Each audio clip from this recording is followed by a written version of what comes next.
কতটা বা সহ্য করা যায় আর বলুন। এর একটা দফারফা তো করতেই হতো। তাই তো ম্যাচের একেবারে অন্তিম মুহূর্তে the magic man Leo on strike.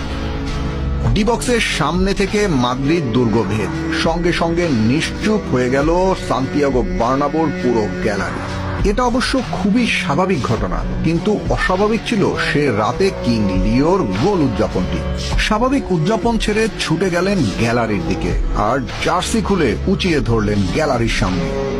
সে রাতে সম্ভবত কিং লিও এটাই বুঝিয়েছিলেন, আমি সেনারবল না, আমি 1987 সালের 26 জুনের সেই জ্যোৎস্না ভরা রাতে মহাকাশ থেকে ছিটকে পড়া মহাতারকা।